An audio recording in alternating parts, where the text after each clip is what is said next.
Others, he's and she's, welcome to my anime podcast.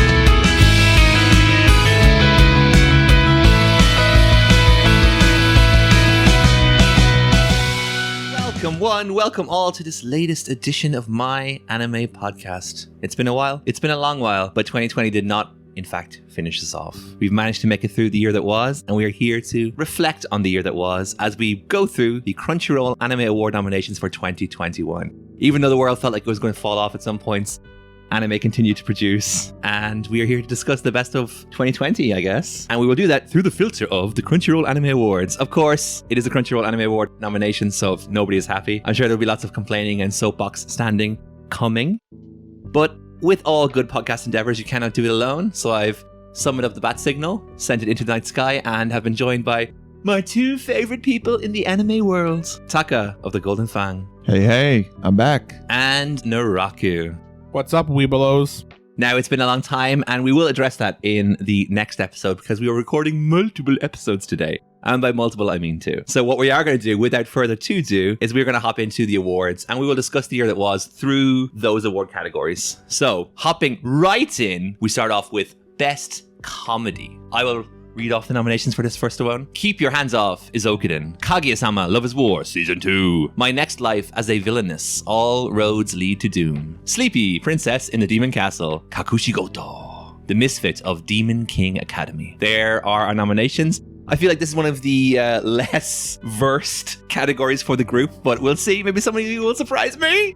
Taka, what are your thoughts on this category? I wish I had seen more of these shows. That is my first thought. Have you seen any? Not only because I haven't seen many, but because I was actually really excited for Kakushigoto when I first saw it and somehow escaped my radar later on. So I have only seen two of these. Keep Your Hands Off. We did that together. We did cover that in the podcast. Great show. And then Kaguya-sama Season 2 I managed to catch as well. Those were both outstanding. I would say Kaguya-sama was probably funnier, but Keep Your Hands Off the Izokuden was the better show. So I will vote for that one. Okay. He's nailed his masts to Izokuden early. That could be a reoccurring motif. Well, the better of two shows, so... Well, I am a little bit better in this instance. I've managed to see 5 of these shows, believe it or not. Now, this is my strongest category, possibly. Except for the OPEDs, I have managed to draw my eyes towards those. So which one are you missing? I have never even heard of this Sleepy Princess in the Demon Castle. I'm sure it's great. It looks like something I would actually enjoy. Really quickly, of course, I stand with you on Keep Your Hands Off Izokuden and Kaguya-sama Season 2. I think if this was 2019, I would definitely be voting for Kaguya-sama Season 1. Yeah. But, you know, I like new things, new shiny objects. And in the vein of new shiny objects, I'm going to vote for not Kakushigoto, even though it was excellent and very touching, maybe more so than any other show in this category. Actually, not maybe. Definitely more touching than any other show in this category. I think it's closest to Barakamon or Real Life, which are two of my favorite shows. Yeah. And two of your favorite shows, I'd imagine, as well. But I'm actually going to vote for My Next Life as a Villainess. All Roads Lead to Doom. Because if I want a nominee full of Ishi boys, then you know I'm going to vote for it. Okay. One, the boys are very, very cute. The show is very, very cute. And the girls are very, very cute. I really enjoyed this show. I thought it was actually bop. I remember sitting down to watch this and had the intention of watching episode 1 and then watching, you know, one a day for the next 12 days or so. And I did not tear my eyes off the screen until I got to episode 6. And I finished it the very next night. Super easy watch, super enjoyable. I like the twist on the old isekai reverse harem. I think it was actually one of the top 2 isekai of the year and my comedy of the year. Throwing over to Narraku. I'm a little bit like Taka here in that I haven't seen many of them. I've seen 2 of them. I've seen The Misfit of Demon King Academy, and I've seen 2 episodes of Sleepy Princess in a Doom Castle because it was recommended to me. But my pick is actually not on this list. Let me make sure I get the title right, folks. Is Rent a Girlfriend, which I thought was just to be clear, it's Rent a Girlfriend, not Rent a Girlfriend. Sorry. It's some Japanese word that I don't know. A Girlfriend. That show was hilarious. that would have won the category for me if it was nominated. Insert problems with Crunchyroll here. I would say overall this is a relatively inoffensive category because we don't have an emotional investment in best comedy as it was. The shows that I watched that are on the list I thought were funny. Maybe not like Aso Asabase or Konosuba. Or Konosuba funny. Like they're like all-time comedies for me, but I enjoyed them. They gave me that warm, tingly feeling and I got laughs out of all of them. Let's go to the next one. Taka, why don't you hit us with the nominations for this one? The nominations for Best Fantasy are Re:Zero, Starting Life in Another World Season 2, Dragon Quest, The Adventure of Dai, Decadence, Ascendance of a Bookworm Part 2, Dorohedoro, and Tower of God. Best Fantasy. If you know the podcast and you're familiar with it, you know this is a category that means a lot to us. It's near and dear to our heart. And I think we all have opinions on fantasy, so I'm going to throw it over to Narraku first. As the foremost reader of fantasy, no, I just wanted to do that to bug Yata.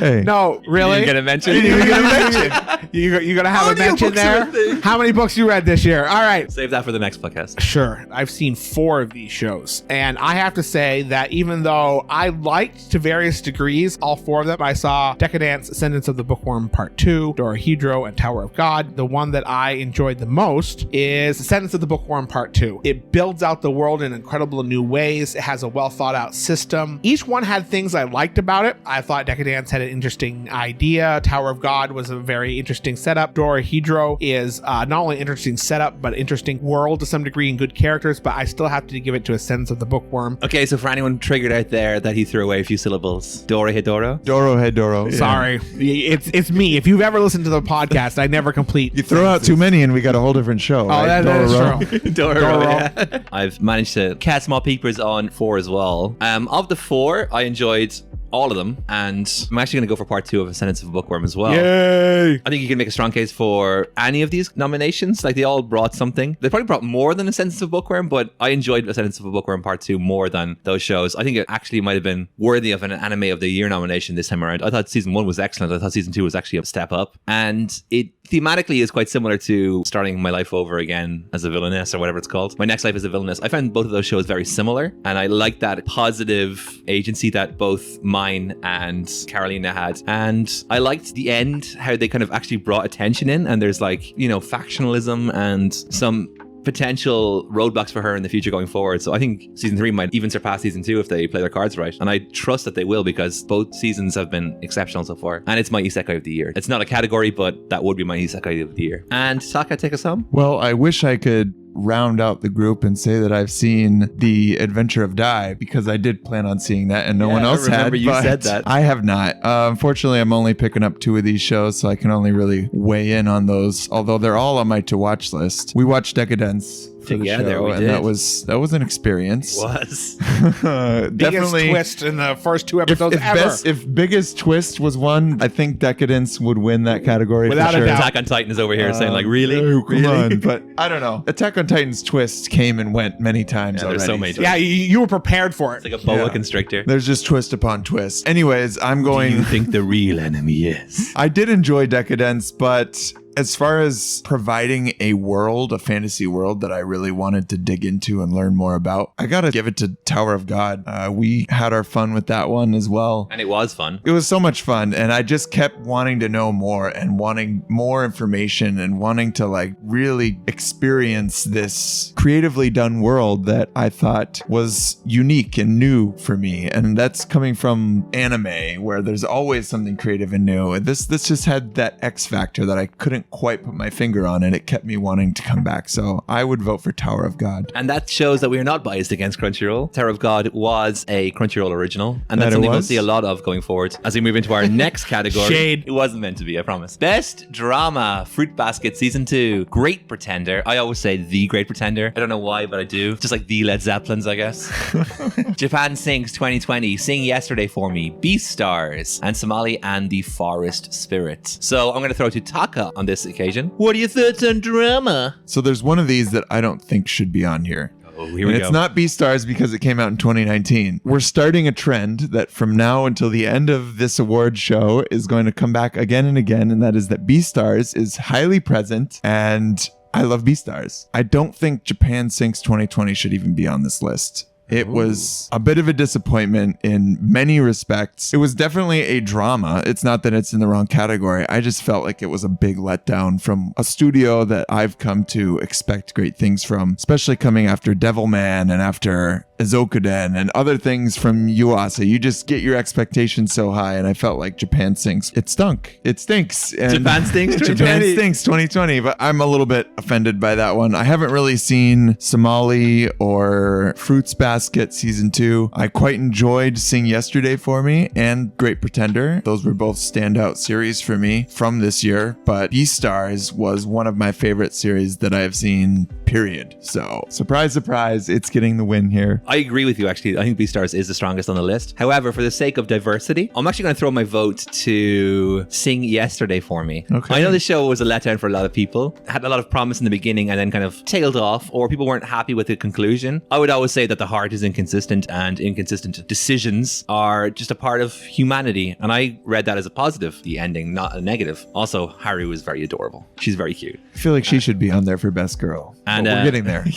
Yeah, Fruit Basket Season 2 is Fruit Basket, right? It's great. But again, Season 1 was there last year. It was a presence. I'm glad we got a Season 2 because that was not something we got in the original run. Now, this is the category in which I care the least, I should say. I have seen The Great Pretender. I have seen Japan Sinks 2020, and I saw Beastars. I was disappointed by The Great Pretender and Japan Sinks. Taka already talked about Japan Sinks. I think The Great Pretender had... Is there any reason why you're saying Japan? Because I like to say things differently. This is like the sub theme running through the episode. Yeah, I was going to say, talk about bullying, internet bullying here. But I thought The Great Pretender was exactly that. It was a pretender of a great show. It had elements of a great show, but for best drama, no, it has Beastars. I watched Beastars about 2 weeks ago. Because of that, my delight with the show is still present. Just an amazing show of something that could have been Zootopia, and it wasn't. It was much better. You don't like Zootopia? It's a kid's movie. It's fine for a kid's movie, but Beastars is so much more than that. Okay, nice. Moving on to Best Couple. Nasa Yuzaki and Tsukasa Yuzaki from Tonikawa Over the Moon for You. Kaguya Shinomiya and Miyuki Shirogane from Kaguya-sama Love is War Season 2. Legoshi and Haru from Beastars. Kotoko Iwanaga and Kuro Sakuragawa from Inspector. Katarina Kleiss and Maria Campbell from My Next Life as a Villainess. All routes lead to doom. Yes. Chizuru Mizuhara and Kazuya Kinoshita from Rent a Girlfriend. All right, you did a great job, and I'm going to make you talk again. Oh, wait, no, I'm not. I'm going to throw it to Narraku. You're up for Best Couple first. All right. Because clearly this is a category that you would really invest a lot of emotion into. This is a category I don't really care. There's a couple categories, dear listener, that I don't care about. This is one of them. So I'm just going to throw the couple that I like seeing on the screen the most from Rent a Girlfriend. I'm not going to bother to try to butcher their names. I really enjoyed that entire subplot. The entire show is funny and is interesting. So I'm just going to say Rent a Girlfriend. Okay, so first off, My Next Life is a Villainess. Nobody cared about Maria. Maria and Katarina, no way. Justice for Keith. That's all I'm going to say on that. Are those both female? They characters? are. Okay. Yes. I haven't seen Everybody loves Katarina. Boys and girls alike. She does not discriminate. But for me, I'm going to go for Shinomiya and Shirogane from Kaguya-sama Love is War. That is possibly my favorite couple ever in anime. I think they're so complementary. They have such a good dynamic as romantic characters in a shipping sense and also from a comedic sense, like on a meta level. Everybody else is just like, yeah, they were nice. With the caveat that I have not seen Tonikawa. So yeah, I'm going to go for Love is War in this instance. Beastars and Love is War is all I can weigh in on. And oh man, they're both so strong. And I really fell in love with Beastars. Again, every part of that show is amazing. I think the highlight relationship between Legoshi and Haru was captivating. It really drew me in as such a, Romeo and Juliet from two different sides kind of relationship. But Kaguya-sama Love is War is all about that relationship. It is that key aspect of the show that most of the humor and most of the hijinks stems from, and I voted for them last year. I feel like it's a little bit cheap to give it to them again for season 2, but who cares? I'm voting for Kaguya-sama here. Nice! And we move off that category to a big category in anime terms. I feel like any other kind of media, you're not really like prioritizing fighting over romance. Right. But here we are with Best Fight. We have Gojo Satoru versus Ryomen Sakuna from Jujutsu Kaisen. We'll talk about that in a second. Jin Mori versus Jigal from The God of High School. Berakul, is that Berakuli? Berakuli? Versus Emperor Vector from Sword Art Online War of the Underworld Part 2. Alicization. You gotta cut that up and put it together correctly. I read that wrong. Alicization is actually in the middle, not at the end. Well, you get the idea. Sword Art Online. Deku versus Overhaul, My Hero Academia Season 4. Jin Mori versus Han Dewi from The God of High School. A second nomination, he says. Brawler versus Master from Akudama Drive. So, Taka of the Golden Fang. He equips his golden fangs when he's ready to go into combat. What do you think? All right, the Thundercat is ready to roar, but I'm not exactly sure on one thing. You're going to have me out here. You have seen God of High School. I've seen all of these fights. I've seen these fights. I went and looked at them. I have not seen the whole show of God of High School. I've only heard what I've heard. Does this really deserve 2 spots on the list? Can we just address that now? Okay. Or is this just Crunchyroll being biased? This is extraordinary bias, by the way. Your bias is definitely showing here. I would say that the Jigal tech fight was not great, in my opinion. So that's the one I would remove. The second one I would say is definitely worthy. I was very impressed. The climactic fight of the season, right? Yes, it was. The Jigal one. Or sorry, Yeah, you're right. The Jigal one was the climactic fight of the season. Well, the issue was that it basically, I think of like God of High School as like a runaway train. And by the time it got to that part in the series, it had just gone off beyond redemption. Yeah, like if it was a DeLorean, it would have already transported to another time long ago. It was out of control at this point. The fight had no emotional impact on me whatsoever. Yeah, that's we what always it talk about seemed. technical and emotional narratives. There was basically none. Like there was a semblance of an emotional narrative, as in I like the characters and they were literally fighting, so I would like to see them win. The first one though, I felt like at that point in the series, which was like episode 3 or 4, maybe 5, it still kind of had control of itself, and that was a great fight. And there was a couple of really cool animation sequences and techniques that we would kind of see later on in the year with Jujutsu Kaisen, and probably better because they're both from the same director and the same studio, of course, Studio Mappa. God, Mappa is inconsistent at times. For every like Zombieland saga you get Fairies Gone or whatever. Don't really know how to feel about Mappa right now. I would say that's a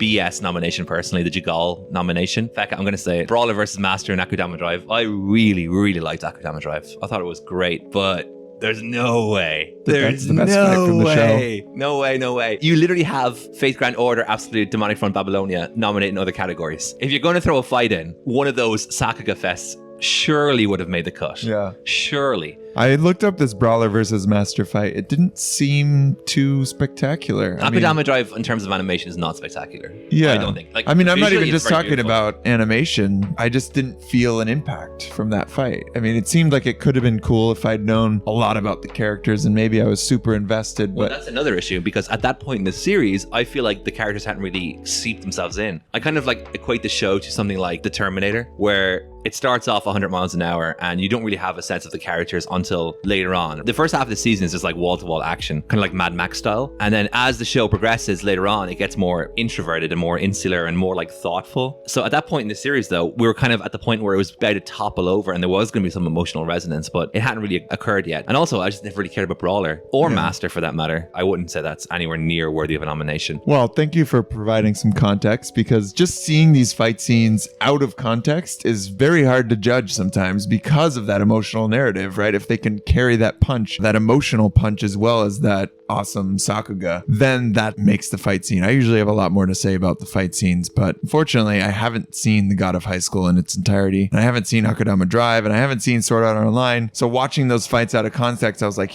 this is cool and all, but is it actually gonna punch home? I did think that the Deku versus Overhaul fight punched home for me. It was that emotional climax of the show. It had the build up. There were stakes. There were a lot of interesting twists. I don't really want to spoil it too much.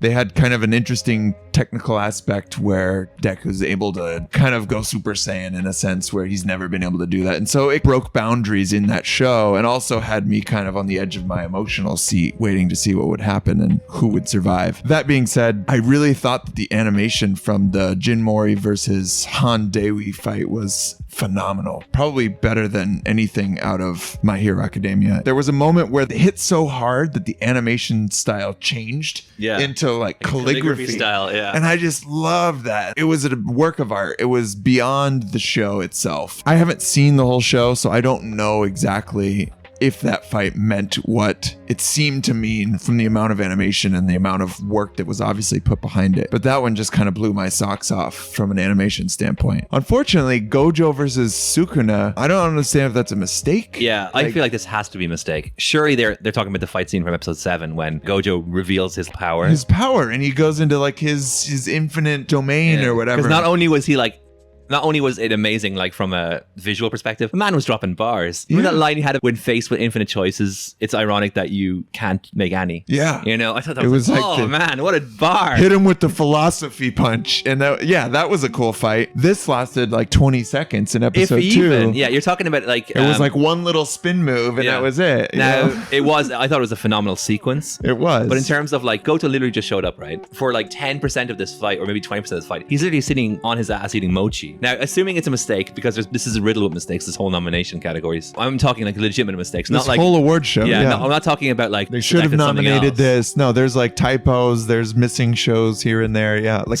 this one itself. If it was episode 7, I would vote for episode 7. I thought it was spectacular. With a shout out to Overhaul, I thought that was a great fight as well, and the Jin Mori fight with Handeyu. That was beautiful, and Han was like my favorite character, so seeing him like get his moment in the show, and at that point he was firmly established as like the Bakugo. So if you think of it like in My Hero Academia terms, it was like Bakugo versus Deku. Like it was a big deal.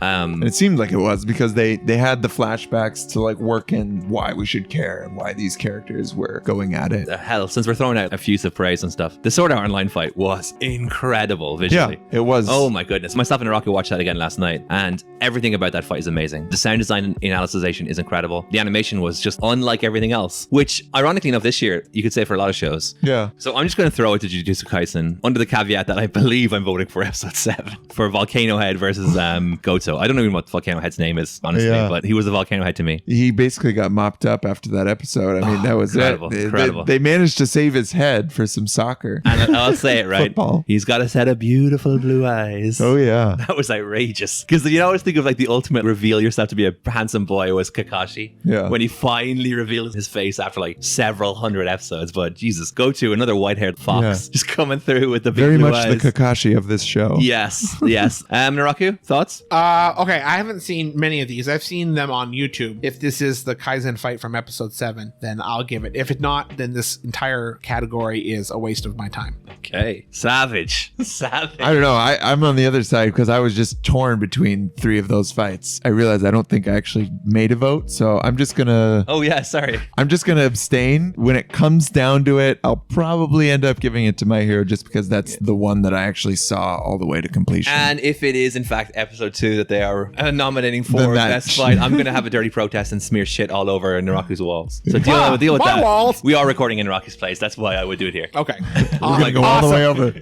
You open your house to certain people, and what happens? They're literally animals. Okay, we're moving on to best antagonist. We have N from Dorohedoro, Ryomen Sukuna from Jujutsu Kaisen, Rachel from Tower of God, Akito Soma from Fruits Basket, Echidna from ReZero Season 2, and Overhaul from My Hero Academia Season 4. Okay, best antagonist. And I feel like we can, in fact, say that most, if not all of these, are actual antagonists. They are. It's something that Crunchyroll has struggled with in the past. Go back to listen to previous years if you want to hear me complain about the fact that Ainzulgo is not, in fact, an antagonist. Right. Narraku. I always like a good antagonist. I'm going to give it to Rachel from Tower of God, just because I didn't see that coming, and I always enjoy when they get me. So I'm going to have to give it to, is it Rachel or Raquel? Rachel, right? Rachel. Rachel, then, from Tower of God. Oh, Rachel. Or Rachel.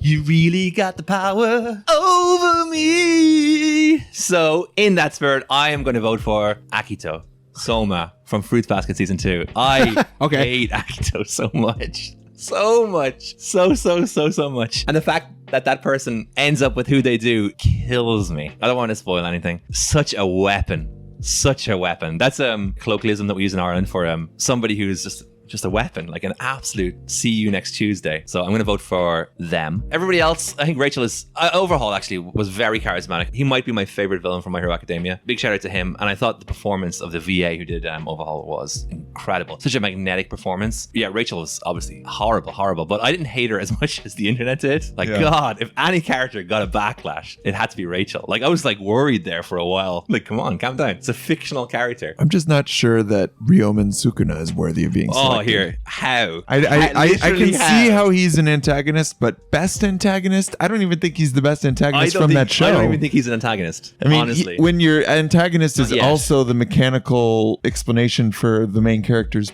powers, it's like saying that the nine-tailed fox is the best antagonist in Naruto. Like, I mean, it's actually very similar to that. It's weak sauce. He is somewhat antagonistic in that, you know, he's kind of the bad guy or the devil on your shoulder to some degree. But I agree with you that he's not really, it doesn't say villain, it does say antagonist. So that's one of those things where I guess it's half a dozen of one, half a dozen of another, but I think there were probably better choices out there. Yeah, there was literally, I do as well. I have two from that series that I thought were more fitting. Hans dude, I can't remember his name. The pretty hand demon guy. And the old guy who looked like he had a lobotomy and sewed his head back on. Both of those were actively antagonistic forces in the series who were like causing actual harm and like being an oppositional force to the protagonist. Like, even Volcano Head would have been a better... Sakuna literally saved the day twice. I mean, he's a magnetic character and I do enjoy his presence in the show, but I just couldn't vote for him for best antagonist. I am going to go with Overhaul. I agree, he's my favorite My Hero villain or antagonist or both. If you dropped My Hero, maybe you should pick it back up just to see Overhaul. Nope. You're missing out. I gotta do Attack on Titan first. I slowed down on it and cooled off for season 3 as well, but season 4 I really was drawn into Overhaul. Can we just like struggle? While we're just talking about season 3, can we just say like how great Earbud's performance was in the school festival arc towards the end? Yeah. Oh,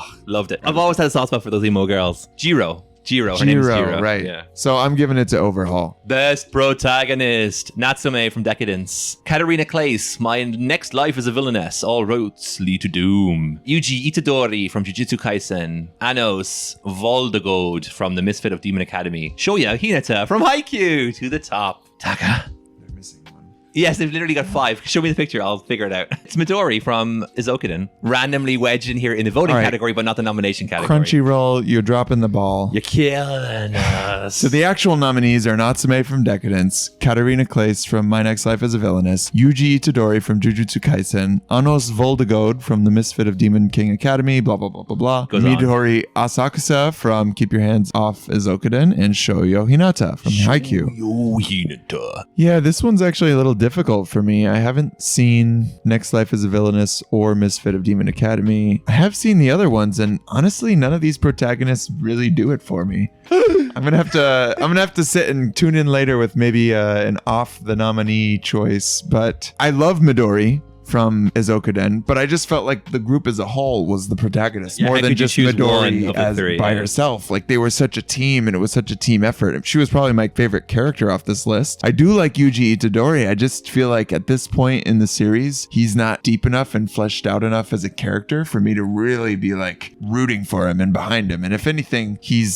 second, third, fourth down the list of characters that I really like in the show. Again, with Natsume, she was not my favorite character. I thought it was, what's his face? Well, tall, dark, and handsome. Yeah, and handsome. He was really the main protagonist to me in a way, and she was a little bit shallow. I felt like as a character, at least less interesting. Could look really bad when I vote for her later on. Well, I mean, she was all right, but I'm gonna abstain from voting. Okay, that's no problem. Okay, so obviously delighted that Shoya Hinata got nominated from Haikyuu because they literally could have had like anybody nominated and I would have been fine with it. From Haikyuu. Yeah, like, yeah, sure. If they had like Akashi from Fukurodani, who was in all of like 4 scenes, I would have been like, yeah, give it to Akashi. But I think with him and I think with Itadori, their time will come. Itadori especially. They're just beginning an odyssey that's going to take several seasons, and there's going to be one year where I do decide to vote for him. And I think he was actually an exceptionally well crafted shonen protagonist, considering there's a bunch of like archetypes that you need to fit into to be a shonen protagonist. I thought they did it well. He was more like thoughtful than your average shonen protagonist. Like Yuji. And he was also not hella dumb, which I think was a big plus because we don't need another Naruto or Goku or whoever. Saying that, hats off to him. It was a great character. But I said earlier on in the episode that everyone fell in love with Katarina. I did too. I'm voting for her for best protagonist. I don't like any of these characters as best protagonists. I've only seen a couple of them, so I can't really... I don't like any of them. I haven't seen them. But I don't the ones I have seen, like Natsume or the guy from Jujutsu, is one of those things where I agree with everything that's being said here, so I don't want to retread washed grounds. My pick for the year is Juzo Inyu from No Guns Life. He made that show for me. I'm going to wedge him in here. You spoiling the ballads. How very 2020 of you. I'm just going to say it before we leave really quickly. I actually enjoyed Natsume. Maybe we'll talk about that in the next episode if we discuss Decadence. She was my favorite character in the show. Moving on to best Character design. All right, I'm not going to go through all the credits for this one. I'm just going to say the shows really quickly. You've Keep Your Hands Off Isukoden, Great Pretender, Toilet Bound, Hanako-kun, BNA, Brand New Animal, Tower of God, Yashahime, Princess Half Demon. Okay, so I always find this a little bit tricky in respect that a lot of these are coming from like source material, like Toilet Bound, Hanako-kun, right? Like I'm like, there's a template that you need to follow, and while that template is very strong, you're working off a template, where other shows like original content are literally creating something from the ether, right? And in that kind of vein, I think it really comes down to two shows for me, which is Keep Your Hands Off Isukoden and Brand New Animal. I think Trigger always just smash it when it comes to Character design. Just everything really. You can pick holes in the story beats, but in terms of like how it looks, the sound, the coolness factor from a Trigger show is always there, and it was there in spades in BNA. I actually enjoyed BNA more than I would say most people did. Yeah. Because I feel like it's not really a loved show. I feel like there was a lot of things to like, but there were also a lot of things to nitpick and be absolutely dissatisfied with. But the character design is not one of them. So I'm going to let you vote first. Okay, I'm voting for BNA. Oh, okay, great. You know, I'm a Trigger stand. Yeah. But unfortunately, it's not the best Trigger show, but I still think it beats out the other things on this list because they're just so iconic. You can take a Trigger character by their silhouette, and you know exactly who it is, and you know it's a Trigger character, and you know that they're going to be animated like fire. Fire. Although that's another show that I feel like should be more present on this list. Well, I think that It's last year. And right? no Shobot, was that last year? I think so, yeah. Yeah. Because I feel like I voted for Emma last year as best. Yeah, we did girl. as best girl, I think. And maybe best Oh protagonist. no, I'm talking about Fire Force. Fire Fire Force. Force. Yes, absolutely. But 100%. anyways, back to the BNA. I did like the character designs from Isukoden, Great Pretender, Tower of God. All original works, all had excellent character designs. No love for Inuyasha over there in the corner. That's another thing where the designs are good, but they are definitely based off of, well, I won't tune in too much because I don't actually know that much about it, but They certainly look like Inuyasha characters. they look like Inuyasha characters, and they don't really do anything new for me. But BNA did. BNA was like, I would say maybe third best Trigger characters. And Oh, really? Wow, that's a high praise. We'll character design. Yeah, we character can design. talk about that. I again, really, guess. you know, I'm a Kill la Kill fan, and Sure, I I thought was that gonna the say. character design for that show was phenomenal. I guess Gurren Lagann's not even Trigger. Yeah. I thought Kisniver, Little Witch Academia character design is beautiful. Okay, yeah. But BNA, yeah, like it's Like- really good. And what about Promare? Like those characters are pretty decent. Those were pretty good. I mean, decent. BNA, like, people give it some. Oh, Gridman. Oh my god, how did I forget I was about going to say, Gridman? Gridman. I was Oh, waiting God. for Gridman. Gridman has That's the number best. one. That's number one for me. Those girls especially. Yes. No, I mean who as in like what great character design, not who as in like I'm fiending on them. I feel That's like not a the common case. issue with Brand New Animal BNA was, why are we doing Beastmen? It seemed like that theme could have been anything. You just needed some sort of some sort of us versus them idea. And like, why do Beastmen? Because they had awesome character designs. Like, that's why. And it doesn't need to be any more than that. Sure, it could have been dwarves and elves or aliens from outer space, but Plants and zombies. they had some awesome ideas. I honestly feel like somebody sat down and did a sketch of Shiro or of the wolf. the Shiro is the wolf. Oh, okay. right. The girl. The girl, the Tanuki-kun. Nuki, yeah. girl. Toilet Bound Tanuki-kun. No, that's not.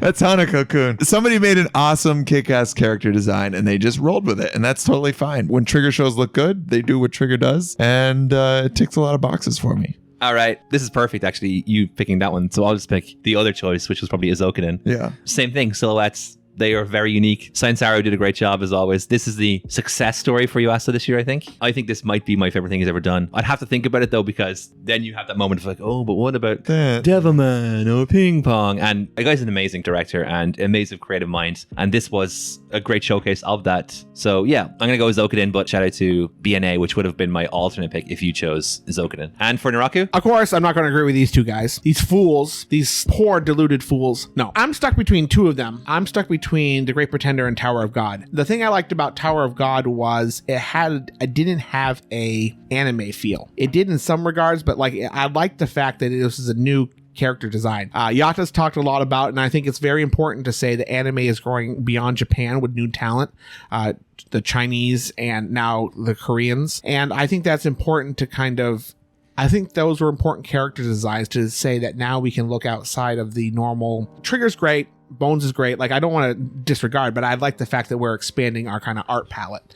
So, but I'm going to have to give it to Great Pretender just because I thought the character design was so well done, especially when they moved out of Japan and they went to LA and then they went to Switzerland and they did a bunch of different countries. And I just like the character design of, they didn't look like Japanese anime characters. I mean, they did to some degree, but it was just, that was the thing I enjoyed most about the show. The show has some problems for me. Like, I thought the story was kind of lagging, and I don't want to go on and on about The Great Pretender, but the character design is the thing I enjoyed the most about that show. Moving on to Best Director, and we have, well, it's Masaki Yuasa. Keep Your Hands Off Izokaden, Japan Sinks 2020. And the Wave movie was this year as well, I believe. But he's nominated for Izokaden. Yuzuru Tachikawa from Decadence. We have Sung Hoo Park from Jujutsu Kaisen. We have Hiro Kaburagi. That's the name of the dude from Decadence, by the way, Kaburagi. I just remembered reading his name.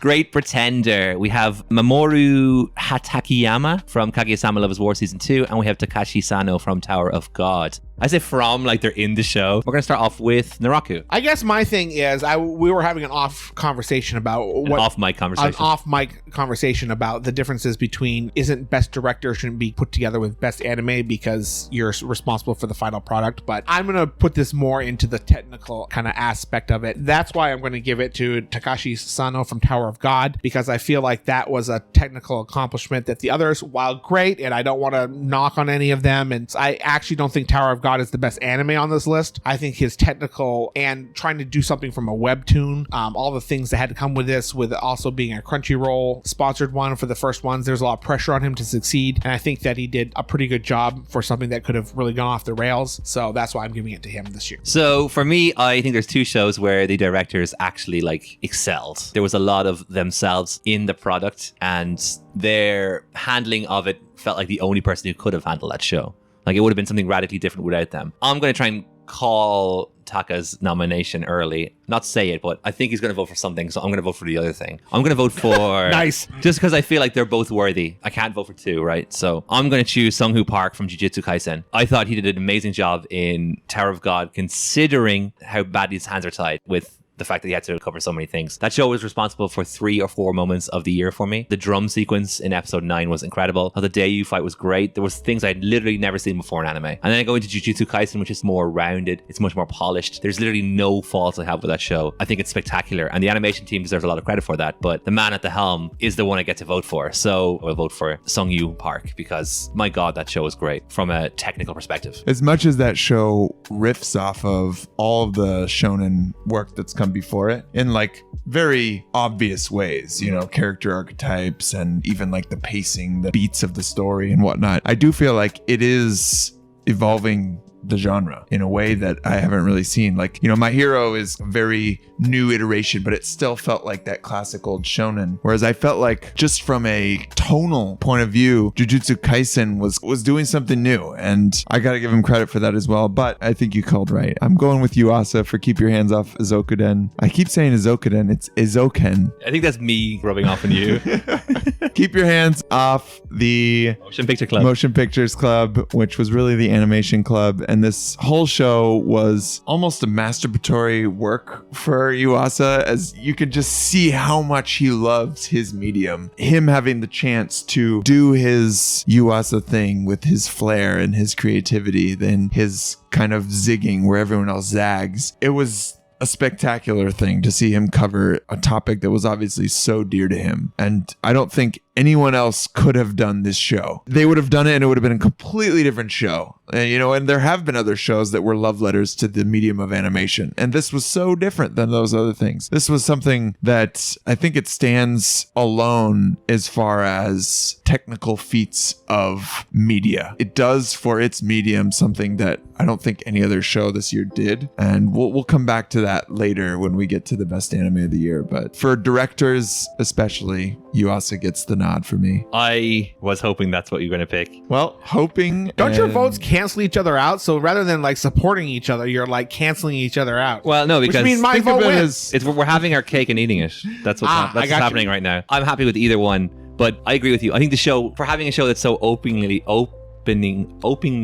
say it for me. Openly? No. Openly? Yeah, openly didactic and not be boring, but I want to learn more. This is teaching me so much about anime that I just never really like knew about. I'm learning about 1s and 2s and 3s and in-betweeners and like the artistic process and just the sheer grind that goes into making a piece of animated work. Watching it all and be highly entertained at the same time is just such a treat. I was hoping you're going to vote for it because it's so idiosyncratic and it's so Yuasa, and I would have him on the Mount Rushmore of anime directors outside of Ghibli. The non-Ghibli directors. Yeah, a tussle between him and Kumihiko Yukuhara, our Kappa friend. Yes. From Penguin Drum and Utena and Sarah Zenmai. They're like, okay, who's my weird dude? Yeah. We're going to go for Yuasa or Ikuhara. And right now I'm on the Yuasa train, so Ikuhara, get your finger out your ass. Okay, we're moving on to best performance by a voice actor in English. We're going to go through this really quickly. We have Zeno Robinson as Hawks from My Hero Academia Season 4. Crispin Freeman as Zudustra from Faith Grand Order, Absolute Demonic from Babylonia. I literally don't even remember that character in that show. Aaron Phillips as Laurent Thierry, Great Pretender. Johnny Umbash as Bam from Tower of God. Jonah Scott as Legoshi from Beastars. And then we have Aniris Quinones as Echidna, that's the one. ReZero starting life in Another World Season 2. I'm probably the only person who actually watches dubs, so I'm going to excuse the other two. I actually haven't watched any of these in dub either. So I'm just going to give this like as a legacy award, basically, and I'm going to say I've always enjoyed Crispin Freeman and Johnny Umbash as two of my favorite English VAs. So it's a choice now between Alucard from Helsing or Lelouch v Britannia from Code Geass. And you know what? I'm going to give it to Alucard. I haven't seen any of these, so moving on. Japanese VA. A little bit more authoritative in our choices here, I would hope. I'll take the hard names. I can do it. I'm not letting you do it. Japanese VAs. We got Riho Sugiyama as Minare Koda from Wave Listen to Me. Megami Ogata as Hanako from Toilet Bound Hanako-kun. Yusuke Kobayashi as Natsuke Subaru from ReZero Season 2. Yuichi Nakamura as Gojo Satoru from Jujutsu Kaisen. Mutsumi Tamura as Sayaka Kanamori from Keep Your Hands Off Ezoken. And Yusuke Onuki as Daisuke Kanbei from The Millionaire Detective Balance Unlimited. Okay, so really quickly, I'm going to give a shout out to Walt here. Longtime listener of the show, longtime interactor of the show. He's been on me to check out Wave Listen to Me. That's his anime of the year, I believe. And I haven't. I have not either. It actually sounds really interesting. I think it's about the talk radio and he's kind of like a ranter. Apparently it's a very like dynamic performance by the VA, but I can't give it to her obviously because I haven't seen it. You see, I'm a bit of a Tsubame fan from Izokuden and I really want to vote her for something. Like Sayaka's great, but she's very like atonal, and while she's great, I didn't feel like I got the same emotion as I did from Midori or Tsubame. So I'm gonna have to like not give it to her. Oh, okay. I'm gonna give it to Yusuke Onuku from The Millionaire Detective. That guy is like actively exciting, but I'm gonna do the Narraku here and give us mention to somebody who wasn't nominated. The dude who did Legoshi from Beastars was phenomenal. Oh my god, he was so emotive. I loved how like he would incorporate the heavy breathing into his performance. It felt very tactile, and that's not something you always get from animation. I give it to him, and obviously Mamoru Miyano is like eligible for this award, so I'm not sure why he's not nominated. Yeah, because it's Mamoru Miyano. But he was just like, you know, legacy. Just get him on the list every year. Yeah. I can't give it a go to in good conscience. As funny as he was, like, there's not much. Yeah, the performance was smooth. It was, you know, nearly flawless, but it wasn't like spectacular, blowing my socks off. You know who I might have given it to from Jujutsu Kaisen, who I thought was a really good performance, is the boy who was getting bullied. Yeah. I can't remember his name. I'm sorry. I felt a lot from him. He got something from me, you know? He gave quite a performance. I got to agree with you. I think Legacy is noticeably absent from this list. I mean, if Beastars is going to be in so many categories, why are you giving this one the stiff? I don't know about most of these shows I haven't seen. I can weigh in on Keep Your Hands Off Ezoken as well, I guess. And I thought Sayaka was just as well acted as the other two, if that says anything, because I thought they were all phenomenally acted. So I guess I'll vote for Mutsume Tamura as Sayaka Kanamori. Not that she was the best from that show, but I thought that show was well acted in general. But again, if Legacy was on here, I would totally give it to the voice actor who played him. Another performance or two that I want to shout out would be Tomoyo Kurosawa, which is a very heavy personal bias. She was in Akudama Drive. She was the lead. It's Fos. Yeah. She's my favorite. She's so good in Sound Euphonium. She's so good in everything she does. And she's so unique. There's very few actors that just automatically, you just know it's them. But they're not chewing the furniture, right? They're not taking away from the actual piece itself. And also, again, on Beastars, the girl who played Haru, very good performance. The guy who did Legoshi was just noticeably transcendent. Yeah. I wonder if Jonah Mona Scott did as well on the dub, because that has made the English performance, and I haven't seen that. I would say that I feel like it's such a character. You need just such a strong performance to. Yeah, I would say that this one is not Shogun Roku, right? Where you're like, that's literally impossible to do it in a dub, right? Yeah. I think it's doable, and I'm it's sure Netflix. it's doable. This is not Aniplex. I would imagine it's actually pretty solid. I've heard that it's solid, but I haven't checked it out. Moving on to the next category, we have best score. Let me do this one because I can pronounce it. All right, Narraku, tell us who's the best score nominations are. All right, we're doing this one because I can. Let's see if I can get through the whole list without making it without messing up. Well, you just did. I know. Okay, here we go. Nominations for best score are Tower of God, The Great Pretender. You messed up. Oh, I did it too. Oh no! You infected me. Beastars. Keep your hands off Word. The god you said you could do that. The Motion Pictures Club. The God of High School and Japan Sinks 2020. All right, well, you're going first, so continue. I thought there were a couple strong things in this category. Tower of God was great. Beastars was good. I really enjoyed the background accompanying vocals and music in Beastars. There's a couple moments that could have been ruined by music and instead was enhanced. So the one of these, I recognize the music more, because usually the music is just in the background. So if it's offensive, it can pull you out of the story. And if it's inoffensive, you don't notice it as much. For me, the one that I noticed it was Great Pretender. They made an effort to try to tailor the music to each of the countries. And I thought that the theme for the Pretender himself was great. So overall, I'm going to give it to that one because that was the one where I thought I really heard the music. That for me is the thing that really stands out for that. Yeah, hearing the music is definitely a prerequisite to listening to music.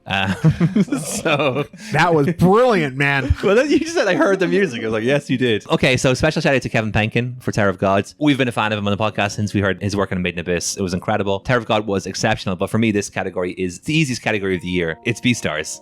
Yeah. The Beastars OST is literally one of the top 5 anime soundtracks I've ever heard. It's incredible. The parts where it's just a solo violin and how it just creates such intensity, it adds to the whole spectacle so much. It literally might be the best part of an exceptional anime. The OST is phenomenal. That's it's a hard easy thing to Beastars say, though, yeah. I remember the first 5 minutes, that's the first episode. It was very intense. There was a lot of cool directorial choices. There's a lot of cool animation choices, as well as the 3D CG by Orange, which is always top tier. And the thing that was glaringly apparent to me right off the bat was how intense violin was. And I think it was the solo violinist for that particular scene. And throughout each and every episode, I was just stunned by how good they were. Episode 4, I think, might be, again, one of the greatest episodes of anime I've ever seen. I would always say that the best episode of anime I've ever seen was Shinigami from season 2 of Shogun Roku. Right. Because that's the best anime I've ever seen. But that was worthy of mention next to that show, that episode. And a lot of it was carried by the soundtrack. And as much as I love Tower of God soundtrack, it's very listenable. Again, The Great Pretender was fun, it was jazzy, and it was very colorful for a very colorful show. And then you have Beastars, which is something entirely different. It's a completely different animal. Pardon my pun. It has to be Beastars. It has to be. Well, you've basically taken all the words, all of the eloquence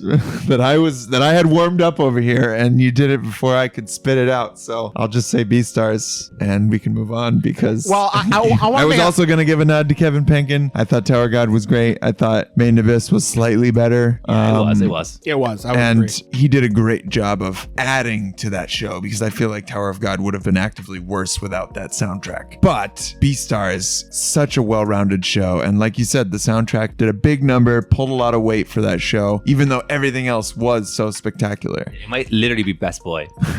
So my question, and where I disagree with you about, because I enjoyed Beastars as much as I think, well, maybe not as much, but certainly I enjoyed it a lot, was the idea that the Beastars, because everything was such a nice, well-rounded package, I didn't feel like the music stood out for me. Now, I'm not a guy who goes and listens to OSTs from anime. For me, Beastars was so great and everything about it was great, but I have a hard time separating the music from the rest of the series is so great, as opposed to The Great Pretender, which had good music in parts, but made up for, or at least stood out from the background or the overall work. I used to say that the Beastars soundtrack has stood out to me in a way that very, very few OSTs have ever stood out, regardless of the medium. Up there with probably my favorite Hans Zimmer soundtrack was, or OST was, the third Batman movie, even though it was the weakest of the Batman movies that Christopher Nolan did. I thought his work on that movie was phenomenal. What was it? The Rise of Bane or whatever it was called.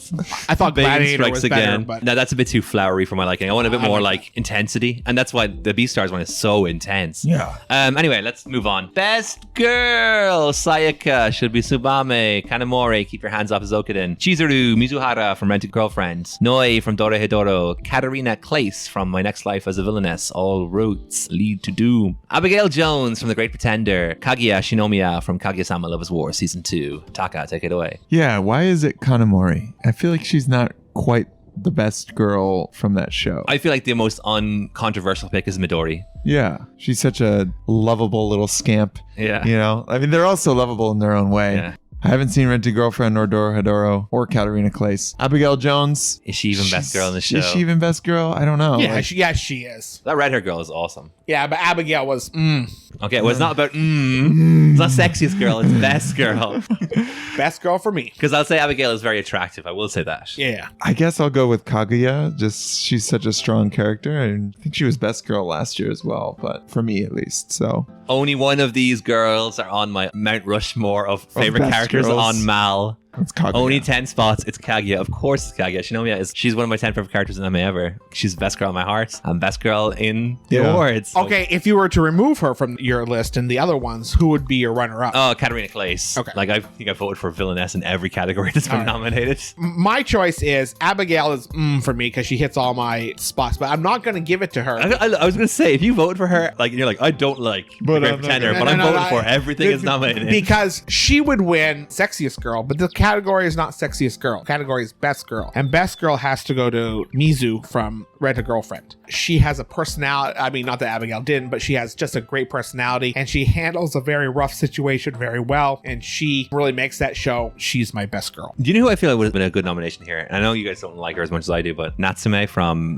Decadence. Yeah, I think she was like best she girl was the worthy. best girl of that show. But Yeah, since for sure. since he brought it up, I'm going to do this for best boy as well. So I'm an equal opportunist. Do we have a sexiest girl character from the last year? Abigail Jones. That's a very strong contender. I'm trying to think if there's anybody else we're missing. I like the mechanic from No Guns Life as well. She was pretty in a kind of tank girl way. Noticeably absent from every single category in this award show, but Ishizoku Reviewers was last year. Oh my and god. Oh, yeah. That was full of some some eye candy. Sure. My all-time favorite attractive female is that girl from Code Realize, the homunculus from Code Really? Realize. That show is absolutely terrible. It's like one of the worst shows I've ever seen, but she is so pretty. Cardia Beckford. She is like really, really pretty. But anyway, from this, let me think.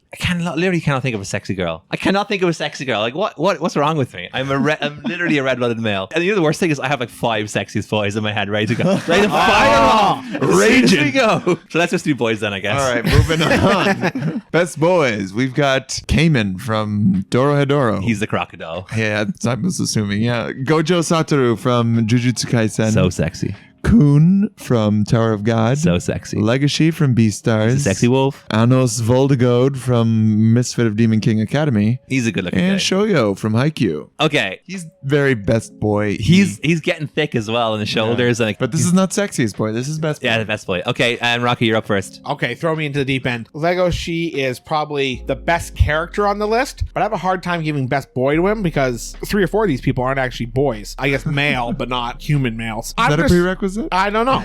But I want to. Cluster of inclusions. Yeah, I have a tough time because I loved Kun, but I have to say, Legoshi is. You said that really weird as well. I know. Listen, this is part of the Naraku flavor Japan.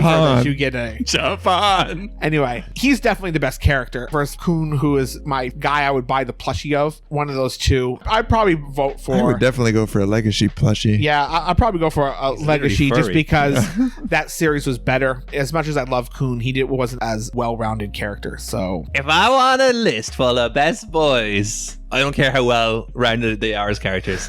I'm giving it to Kun Aguero, best boy. oh, there you go. Okay. I don't care how well rounded or less rounded they are, but I'm just a Legacy fanboy, so he's the best boy in my heart. All right, now that we've done that, I can go through the sexiest boys of the All year. right, let's hear him. Okay, let's go. Gojo Satoru from Yeah, he was more of a sexy boy dude than a when best boy. he pulled off that mask. Good God. I was mopping the floor. The Mia twins from Haikyuu, they're like objectively beautiful. And one of them is Mamoru Miyano. Yeah. And he's not even my favorite Mia twin. Actually, let's just go for all of Inazaki as a team. They're just all really beautiful. Man. Dude, if you're in the Haikyuu fandom, you know they do one thing well, and that's beautiful men. You know, I'm just surprised that this invoked such passion in you when we had the sexiest girl, and you're like, I couldn't think I of can't any. remember anybody. Just don't know. All right, Keith from Villainess. Also the prince, I can't remember his name. Not the gray-haired prince, the blonde prince, the main prince, the pervy prince. Very beautiful as well. Millionaire detective dude, drip god. And that's, and Gilgamesh. Because it's Gilgamesh. There you go. There's at least 12. Is that 12? Yeah, roughly. I'll stop then. Something to get your rocks off to. All right, let's move on. We've got Best ED coming at you. We care about these way more than we should. Taka, you want to read his nominations? We like the good bangers. All right, Lost in Paradise by Ali featuring AKLO. I'm just going to say it like Lost in Paradise. From Jujutsu Kaisen. The Great Pretender by Freddie Mercury from Great Pretender. That's why. The name of the song is The Great Pretender. That's why we keep messing it up. Anyways, yes, I'm the Great Pretender. Yeah. Night Running by Shin Sakura featuring Amy from BNA Brand New Animal. No Now Name by DDDD from Doro Hedoro. Welcome My Friend by Okamoto's The Millionaire Detective. Balance Unlimited. And There's one more. They messed up the categories again. Last Dance. Last Dance from Inspector. Is that what Okay. it's called? And it's performed by Mamoru Miyano? Yes. That's Okay. correct. That's where he was hiding. I knew That's where he was. He was nominated for somewhere on there. this list, but they couldn't even give him a spot on the article. I believe I'm first. You are first. And this was probably my easiest category. I am infatuated with Lost in Paradise. From the moment I saw it, and 13 episodes later, it's still my favorite part of that show. And that is saying something because I really enjoy that show. But every time it comes on, my face just lights up. I mean, ear to ear smile, and I'm grooving. Ali is killing it. I don't know. He just came out of nowhere. Surprise, surprise. He's going to come back a little bit later. But I really enjoy that song. I really enjoy the sequence. I love what they do with the color and the lack thereof. It just feels so free and so loose. And not to say that these other songs and sequences weren't pretty cool as well, but just far and away my favorite ED possibly of the last 10 years. Nice. Okay, I'm going to say something that I've never said in this podcast before, but I'm a doo-wop guy. Okay. The Great Pretender, the song, is one of my all-time favorite songs, but I It like is a good song, I like yeah. it by the Platters. It's not the original, but that's the original in my heart. I've never been a big fan of Queen. I think the Freddie Mercury version is actively worse than the Platters version. If it was the Platters, it would have been my song of the year. In saying that, though, the BNA ED is great, It is. but it's a combination of visuals and music for me, right? That being the case, it has to be Lost in Paradise. Yeah. That was the ED that broke the internet this year, right? It was Yeah. the Did it? hype. I don't know. It lived up to the hype. It's worthy of note. It's noteworthy, you would say. So noteworthy, in fact, that I'm going to give it the nom. I will say, though, that not to be biased again, but I'm going to show it again. I thought the Haikyuu ED this year was really good. I loved seeing all the old teams that they played, getting through Miyagi, looking on and what they were doing. I thought it was really cute. I really enjoyed that one. Terror of God one. I thought that one was Yeah. good as well. I assume it's nominated for Best OP. We'll see when we get there, but Stray Kids, I thought really killed it with the ED. Yeah. Naraku? I also really like that, now that you mentioned it, that Tower of God one. I am a Queen fan, and I do like Freddie Mercury, but I'm still giving it Lost in Paradise. I don't think there's any disagreement this year, Is this their first one we've all agreed with? of this year. Ever? No, not ever. We occasionally I agree think on this other is just things. an easy category. Yeah, it's just, it would go, because last year we all agreed on Fire, remember? Fire. Right. So, like I said, I'm not a big ED guy, but Lost in Paradise was the banger this year. Okay, nice. Can I just say that a good ED has to have 3 criteria. Lost in at the end. Paradise checks all 3 of these boxes. 1, amazing song. 2, amazing visuals. 3, it builds more upon the show. Like I felt Sure. like I was getting something extra. Like every time I saw that ED, I was getting this little snapshot that you never see in the actual show. You know, if they can throw in some more detail from some of these characters or from the world itself, it just does so much for me. And, you know, Lost in Paradise, who doesn't want to see Gojo dancing? Yeah. Be- Yeah, I always think the ED is a good opportunity to break the rules of the story itself. Exactly, So you right. like that like My Hero Academia one. Remember when they had like high fantasy setting and Yes. you know, okay, that is an exact. Bakugo was like the Fire Lord boards. perfect Or representation. that Kekai Sensen one where they're doing, it's not ballroom dancing, but it's like jazz dancing together. You have an opportunity to have fun. It's pure fan service without actively harming the show. The gold standard for me is the end of Brotherhood. Each of the ones built on the previous one. Of the first one was that cartoon style, and then by the end it was just showing them what happens after the story ends, and that's what you want to see. I don't want to be drifted off to sleep. That's where a good ED really stands Attack out. on Titan has had some great examples of this too. Yeah, when that's been okay. They throw something completely like different art style wise, like tonally, or just like showing you what the characters would be like. Oh, you don't know this yet, but I'm actually watching Attack on Titan again. Oh, yeah.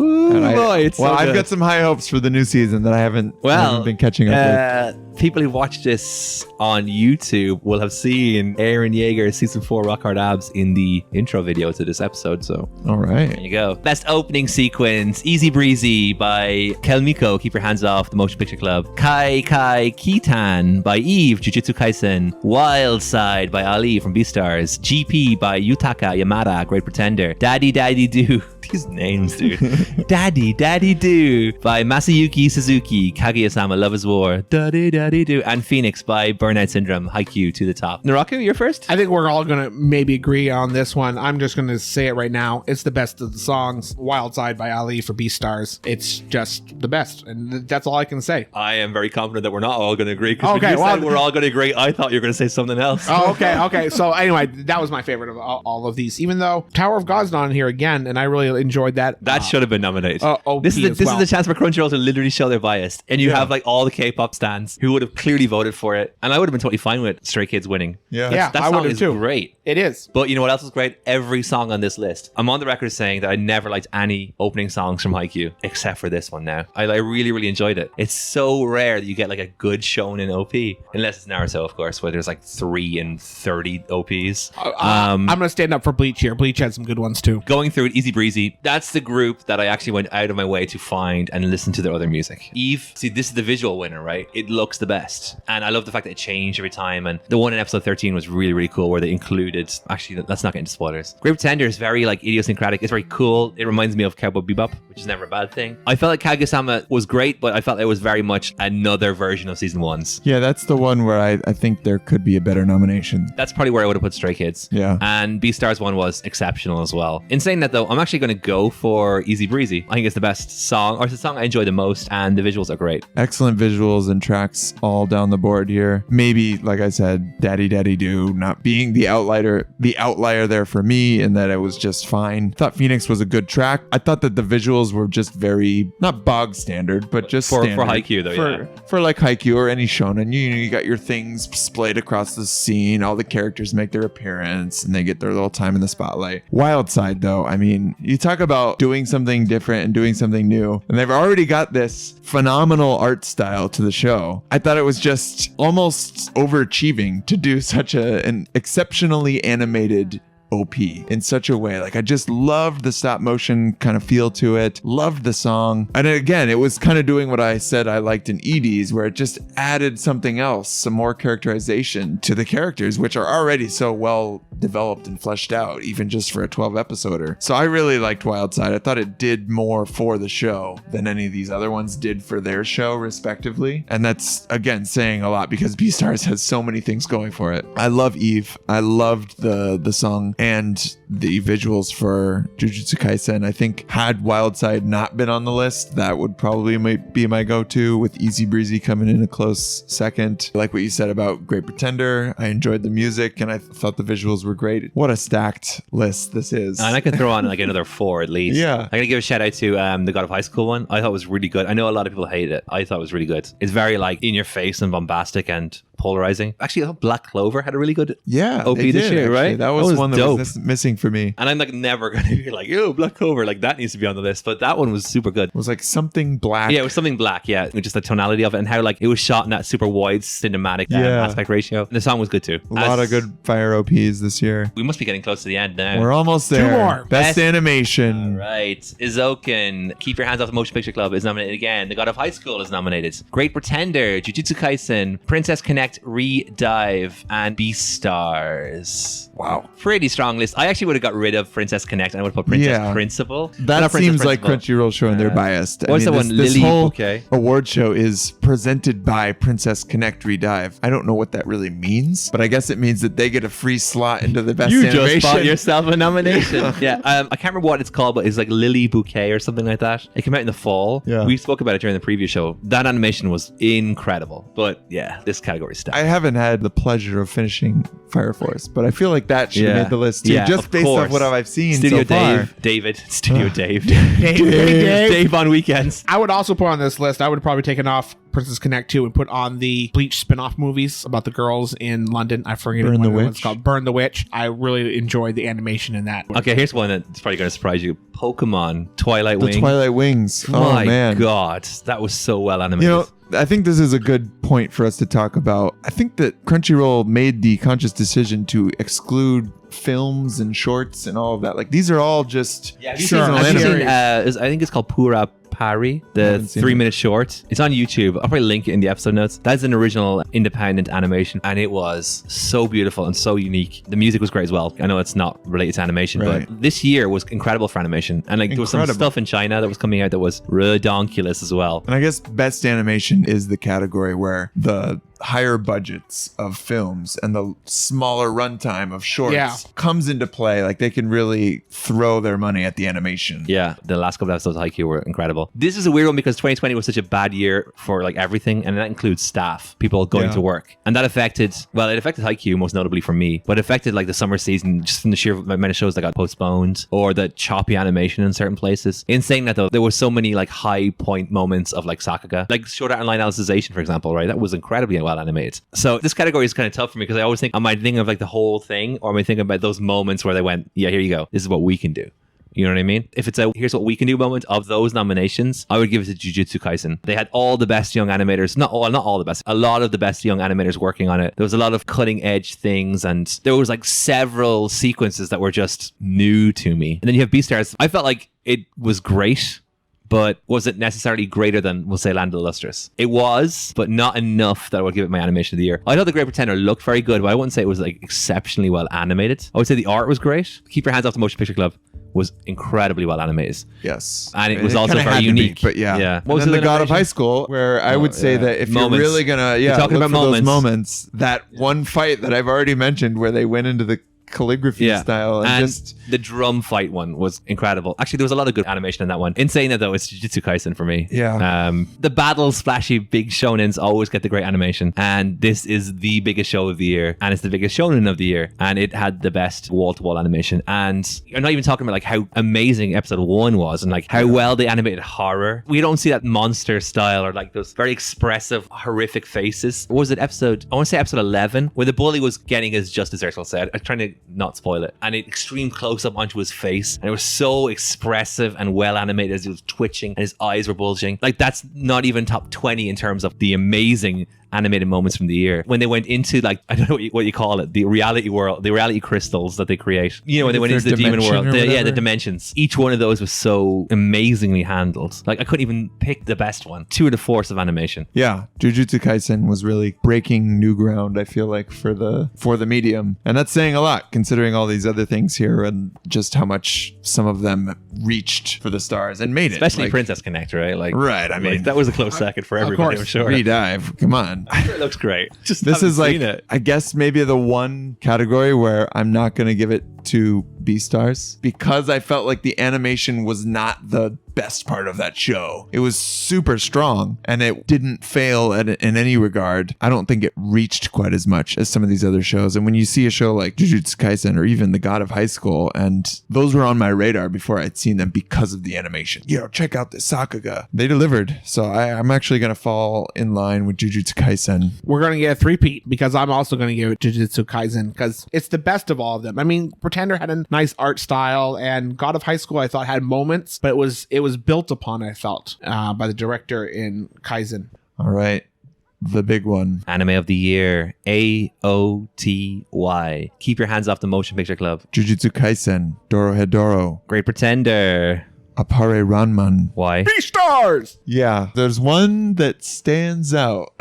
He Beastars! Like a sore He thumb. stands alone. And there's one that stands out like a giant All right. furry animal. Out of these, how many would you kick off the list? I mean, kick off and replace with something else, obviously. Yeah, right? let's. Like, I'm going to say Two. Great Pretender is not AOTY worthy for me. I really enjoyed it though. Appare Ranman, I would have got rid of as well. Yep. It didn't make it in any other category, which is a big knock for me. Like, if you only are in only in anime of Yeah, the year and really. you didn't show up on anything else, like, come on. They should have been nominated for best character design and possibly best animation, but not. But they Anime weren't. of the year. That's just the big red flag of it. It's kind of weird. Let's just discuss like the ideology behind this particular category.